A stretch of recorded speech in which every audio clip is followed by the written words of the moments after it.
Recently, I have not had too many long uploads, so I wanted to review a recent game to come to Roblox, and that game is Overdrive. I'm going to cover the graphics, the vehicle chassis, the gameplay, and if you should buy it at the moment. To start off this review, I want to point out that I do know the game is work in progress. They're putting a lot of effort into it, and there's a lot to be done. But anyways, let's get to the graphics.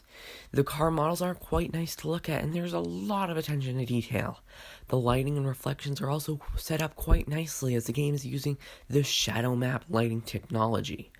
The roads are also quite nice to look at as they are textured and feature many realistic things which bring them together quite nicely. They are also very smooth in most areas. The buildings, like everything else in the game, are quite detailed, and you can tell a lot of attention was put into them. The foliage is also something that looks quite nice. Overall, this game looks better than most other ultimate driving style games. If we do not go into all of the unfinished parts of the map, though, as those are not very beautiful, as there's a bunch missing from them, but I'll cover that in the gameplay section of this review.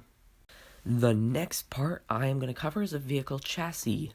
Not much stands out here, as it is just a modified version of a chassis with some different gauge clusters and of course different tuning per car.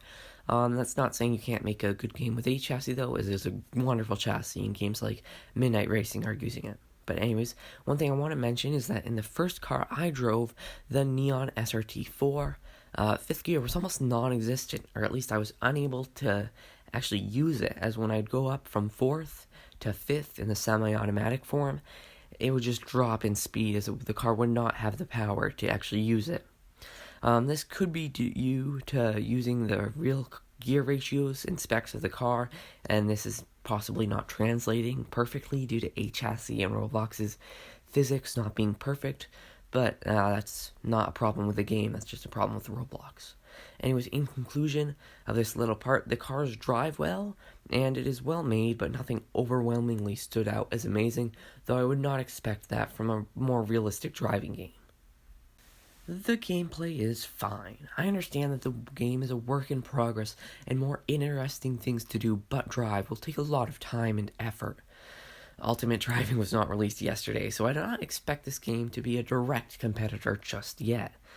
All there is to do right now is drive to buy more cars. One thing that slightly bothered me was many things were left unpolished, and little parts of the road would not be connected, so you just fall into the void sometimes if you weren't paying too much attention. Also, one thing I noticed is that when I was trying to access some of the menus, for some reason it got stuck and I couldn't actually access one part of the menu or leave that menu until I reset my character. That could just be something wrong with something I did, or maybe it's a bug. But anyways, there also isn't many driving roads. Right now the game feels close to Westover, as there are no challenging roads to take your cars on for some fun and a place to do something well other than grind. Overall, the gameplay as of now is underwhelming at best, though I know there is a lot of development that the game must go through. In my complete and honest opinion, I would not recommend buying the game right now, unless it's, well, on a sale. There are some beautiful cars and beautiful roads, but due to a lack of polish in many parts of the map, and there not being much to do as of yet, I would buy the game during a sale, which is what I did, or wait until a full release, or wait for more to be done, I guess. Anyways, I wish the best of luck to the developers. As you can tell, there is a lot of effort put into the game, but there is a good bit of work ahead. Anyways, thank you for watching, and goodbye.